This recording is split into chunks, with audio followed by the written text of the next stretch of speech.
সেই পূরবের কথা, বৃন্দাবনের কথা চিন্তা করছে। আর প্রেমময়ী রাধারানী অষ্টসখীকে সঙ্গে লইয়ে বসে আছে আর অধর নয়নে কাঁদছে। প্রেমময়ী রাধারানী আমার কাঁদতে কাঁদতে সখীদের বলছে, সখীরে আজ না আমার মনে একটা বড় বাসনা হয়েছে, আমি আমার পরাণ বধূর চাঁদ বদনখানা দর্শন করব। সখীরা বলছে, রাধি এ তুই কি কথা বলছিস? তোর বধূ যদি বৃন্দাবনে থাকতো তাহলে তুই তার চাঁদ বদনখানা দর্শন করতে পারতিস, কিন্তু সে তো মধুময় বৃন্দাবনে নেই, সে তো আছে দ্বারকায়। তাহলে বল রাধে, তুই কি করে তার চাঁদ বদনখানা দর্শন করবি?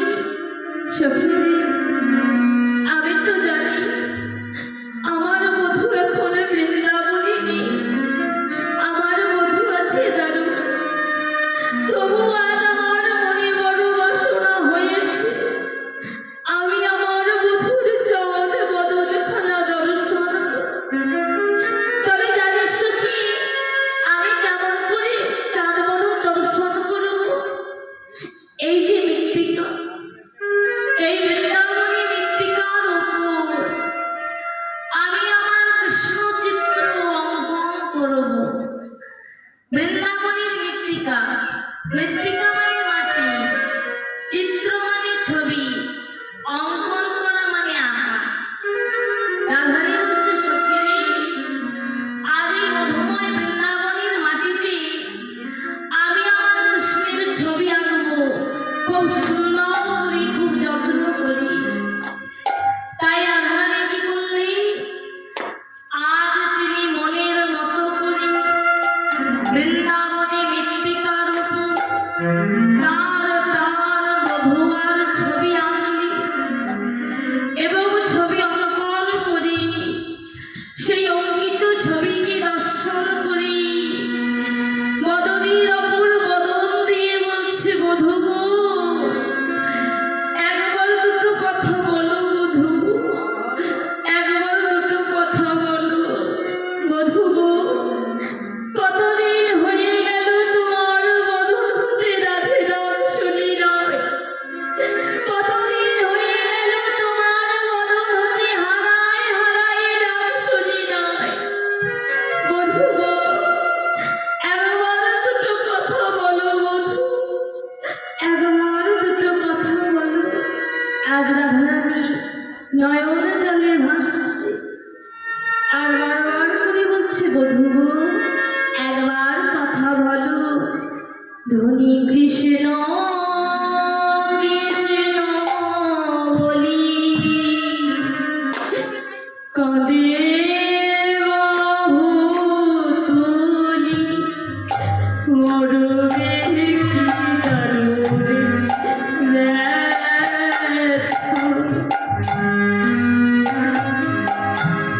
ধনী কৃষ্ণ কৃষ্ণ বলি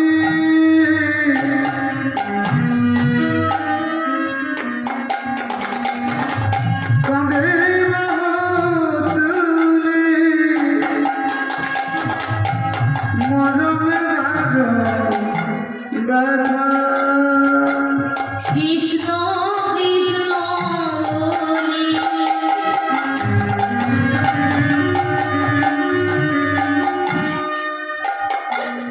কাঁদে কাঁদে বাহু তুলি,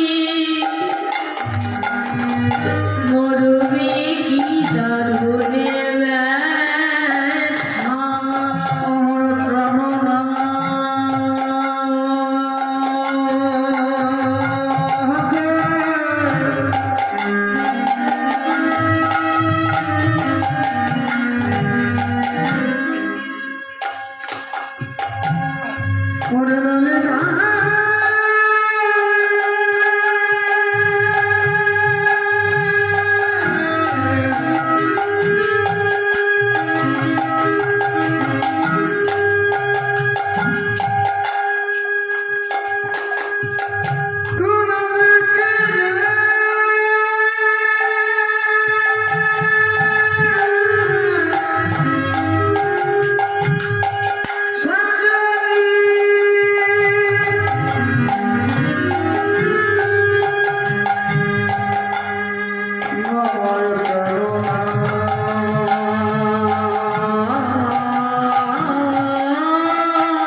সাগর